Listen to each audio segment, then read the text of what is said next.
Hi guys, welcome to ஸ்னேகம் இல்லம். எல்லோரும் எப்படி இருக்கீங்க? எல்லோரும் நல்லா இருப்பீங்கன்னு நான் நம்புகிறேன். இன்றைக்கி நம்ம ஸ்னேகம் இல்லம் சேனலில் ரொம்ப விசேஷமான ஆன்மீக பலன்கள் நிறைந்த ஒரு நாளை பற்றி தான் நம்ம பார்க்க போகிறோம். அதுதான் ஆடிப்புறம். ஆடி மாதம்னாலே அம்மன் மாதங்கிறது நம்ம எல்லோருக்குமே தெரியும். அதுலேயும் இந்த ஆடிப்புறம் ஏன் இவ்வளோ ஸ்பெஷல், அன்னைக்கு நம்ம வீட்டில் என்ன செய்யணும், இதனால் நமக்கு என்னென்ன நன்மைகள் கிடைக்கும் அப்படின்னு முழுமையாக இந்த வீடியோவில் பார்க்க போகிறோம். வீடியோவை ஸ்கிப் பண்ணாமல் கடைசி வரையும் பாருங்கள். முதல்ல ஆடிப்பூரம் அப்படின்னா என்னன்ட்டு சிம்பிளாக பார்த்துடலாமா? ஆடி மாதத்தில் வரக்கூடிய பூர நட்சத்திரமும் அமாவாசைக்கு அப்புறம் வர வளர்பிறை சதுர்த்தி திதியும் இணைய நாளை தான் நம்ம ஆடிப்பூரம் அப்படின்னு கொண்டாடுறோம். இந்த நாளுக்கு 2 முக்கியத்துவங்கள் இருக்குது. முதலாவதா என்னதுன்னு பார்க்கலாமா? உலகத்தில் இருக்கிற எல்லா ஜீவராசிகளையும் படைத்து காத்து ரட்சிக்கும் அகிலாண்டேஸ்வரி அம்மன் இந்த பூமியில் மனிதர்களை காப்பதற்காக அவதரித்த தினம்தான் இந்த ஆடிப்புறம். இரண்டாவது, பெருமாள் மேலே அளவு கடந்த பக்தி கொண்டு திருப்பாவை பாடிய நம்ம சூடி கொடுத்த சுடற்கொடி ஆண்டாள் நாச்சியார் அவதரித்ததும் இந்த ஆடிப்பூர நட்சத்திரத்தில் தான். அதனால தான் இந்த நாள் சைவ வைணவ பேதம் இல்லாமல் எல்லோராலையும் ரொம்ப கோலாகலமாக கொண்டாடப்படுது.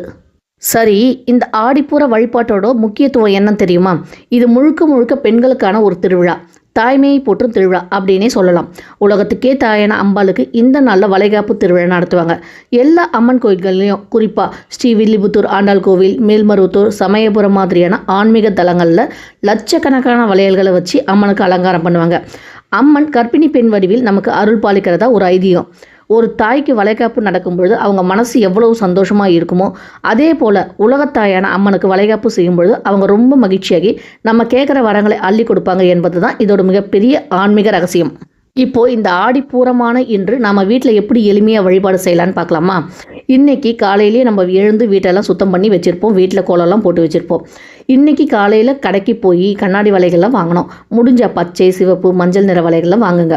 உங்கள் வீட்டில் இருக்கிற அம்மன் படம் அல்லது சிலைக்கு அந்த வளைகளை மாலையாக கோர்த்து போடுங்க. உங்களால் மாலை கட்ட முடியலைன்னா அம்மன் காலடி பக்கத்தில் தட்டோடு வச்சுடுங்க. அம்மனுக்கு ரொம்ப பிடிச்ச கலவி சாதமான புளியோதரை, எலுமிச்சை சாதம், தேங்காய் சாதம், சக்கரை பொங்கல் அல்லது பாயசம் செஞ்சு நெய்வேத்தியமாக வைங்க. உங்களுக்கு தெரிஞ்ச அம்மன் பாடல்கள், லலிதா சங்கரஹரநாமம் அல்லது ஆண்டாள் பாடி திருப்பாவை பாடி அர்ச்சனை செய்யுங்க. காய்ஸ், இந்த ஆடிப்புற வழிபாட்டால் நமக்கு என்னென்ன பலன்கள் கிடைக்கும்னு தெரிஞ்சால் நீங்கள் கண்டிப்பாக இதை தவற விட மாட்டீங்க. கல்யாணம் ஆகாத பெண்களுக்கு சீக்கிரம் நல்ல வரன் அமைந்து திருமணம் கைகூடும். நீண்ட நாட்களாக குழந்தை இல்லாமல் இயங்குற தம்பதிகளுக்கு அம்மனோட வளைகாப்பு பிரசாதமான வளையல் அணியும் பொழுது சீக்கிரமே புத்திரபாக்கியம் கிடைக்கும். திருமணமான பெண்கள் இதை செய்யும் பொழுது அவர்களுடைய மாங்கல்ய பலம் கூடும். கணவருக்கு ஆயுள் ஆரோக்கியம் கூடும். வீட்டில் இருக்கிற பண கஷ்டம், சண்டை சச்சரவுகள் நீங்கி மகாலட்சுமி கடாட்சமும் அமைதியும் நிலைத்திருக்கும். அம்மனுக்கு சாத்தனை இந்த வளையல்களை பூஜைக்கு அப்புறம் உங்கள் வீட்டுக்கு வர சுமங்கலி பெண்களுக்கும் கன்னி பெண்களுக்கும் பிரசாதமாக கொடுங்க. நீங்களும் அதை கைகளில் அணிஞ்சுக்கோங்க. அது உங்களுக்கு ஒரு பாதுகாப்பு கவசம் மாதிரி இருக்கும். இந்த ஆடிப்பூர நன்னாளில் எல்லோரும் அம்மனோட அருளை பெற்று சந்தோஷமாக வாழணும்னு நான் வேண்டிக்கிறேன். ஓகே கைஸ், இன்றைக்கி ஆடிப்புறம் பற்றின இந்த தகவல் உங்களுக்கு ரொம்ப பயனுள்ளதாக இருக்குன்னு நான் நம்புகிறேன். இந்த வீடியோ உங்களுக்கு பிடிச்சிருந்தால் மறக்காமல் லைக் பண்ணுங்கள், கமெண்ட் பண்ணுங்கள். முக்கியமாக உங்கள் ஃப்ரெண்ட்ஸ் அண்ட் ரிலேட்டிவ்க்கும் ஷேர் பண்ணுங்கள். அவங்களுக்கும் இந்த ஆடிப்புற வழிபாட்டை பற்றி தெரிஞ்சுக்கட்டும். இந்த மாதிரி இன்னொரு நல்ல ஆன்மீக தகவல் அடுத்த வீடியோவில் உங்களை பார்க்குறேன். அது வரைக்கும் தேங்க்யூ ஃபார் வாட்சிங் ஸ்னேகம் இல்லம்.